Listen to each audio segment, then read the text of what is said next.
कार्तिक मास में सभी बहनों को जय श्री कृष्णा। आज हम 26वां अध्याय लेकर आए हैं। चलते हैं अध्याय की ओर। नारद जी बोले, पहले इसका दोहा पढ़ लेते हैं। कार्तिक मास महात्म का 26वां अध्याय श्री विष्णु की कृपा से आज तुमको रहा बताए।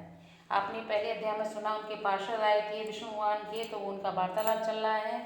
जो विष्णुदत्त वो थे, जो ब्राह्मण थे जिन्होंने कलह को मुक्त किया, अपने जिन्होंने एकादशी व्रत रखे थे, विष्णु भगवान की पूजा की थी, वो पुण्य उन्होंने आधा पुण्य उसको दिया तो उसने नवजीवन प्राप्त किया।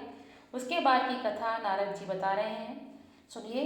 नारद जी बोले, इस प्रकार विष्णु पार्षदों के वचन सुनकर धर्मदत्त ने कहा, प्रायः सभी मनुष्य भक्तों का कष्ट दूर करने वाले श्री विष्णु की यज्ञ दान व्रत तीर्थ सेवन तथा तपस्याओं के द्वारा विधि पूर्वक आराधना करते हैं।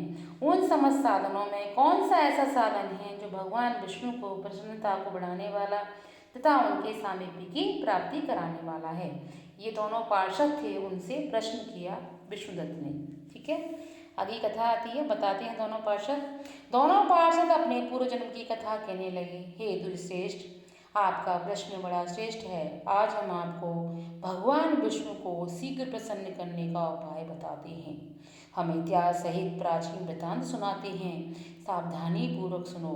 ब्रह्मांड पहले कांचीपुरी में चोल नामक एक चक्रवर्ती राजा हो गए हैं। उन्हीं के नाम पर उनके अधीन रहने वाले सभी देश चोल नाम से विख्यात हुए। राजा चोल जब इस भूमंडल का शासन करते थे, उस समय उनके राज्य में कोई भी मनुष्य दरिद्र, दुखी, पाप में मन लगाने वाला अथवा रोगी नहीं था। एक समय की बात है, राजा चोल अनंत शयन नामक तीर्थ में गए, जहाँ जगदीश्वर भगवान विष्णु ने योग निद्रा का आश्रय लेकर शयन किया था। वहाँ भगवान विष्णु के दिव्य विग्रह की राजा ने विधि पूर्वक पूजा की। दिव्य मणि, मुक्ता फल तथा स्वर्ण के बने हुए सुंदर पुष्पों से पूजन करके साष्टांग प्रणाम किया।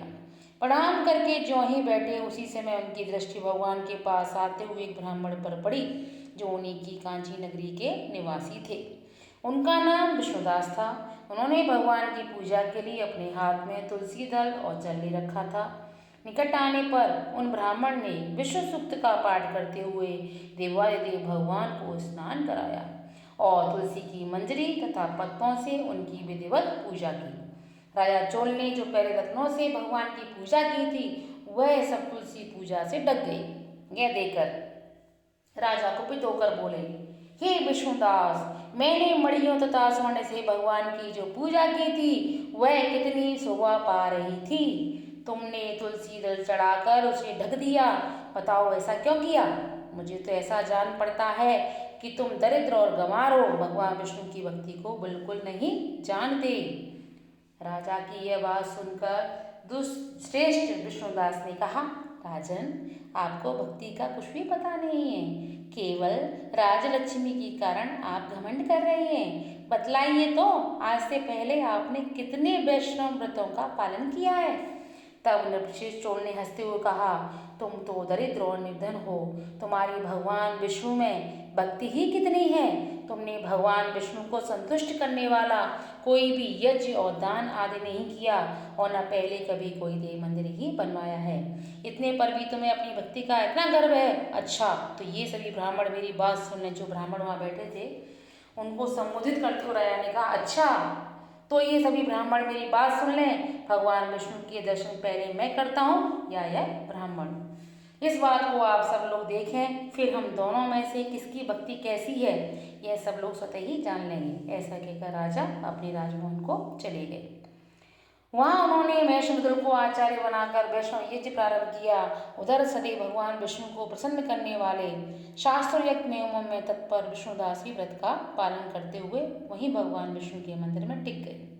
उन्होंने माघ और कार्तिक के उत्तम व्रत का अनुष्ठान, तुलसी वन की रक्षा, एकादशी को द्वादश अक्षर मंत्र का जाप, नृत्य गीत आदि मंगलमय आयोजनों के साथ प्रतिदिन षोडशोपचार से भगवान विष्णु की पूजा आदि नियमों का आचरण किया। वे प्रतिदिन चलते फिरते और सोते हर समय भगवान विष्णु का स्मरण किया करते थे। उनकी दृष्टि सर्वज्ञ साम हो गई थी। ये सब प्राणियों के भीतर एकमात्र भगवान विष्णु को ही सिद्ध दिखते थे। इस प्रकार राजा चोल और विष्णुदास दोनों ही भगवान लक्ष्मीपति की आराधना में संलग्न थे दोनों ही अपने अपने व्रत में स्थित रहते थे और दोनों की ही संपूर्ण इंद्रियां तथा समस्त कर्म भगवान विष्णु को समर्पित हो चुके थे। इस अवस्था में दोनों ने दीर्घ काल व्यतीत किया। ये कथा यहीं पर समाप्त होती। 26वां अध्याय। आगे की कथा में फिर से मिलते हैं। जब तक सभी को जय श्री कृष्णा। राधे राधे।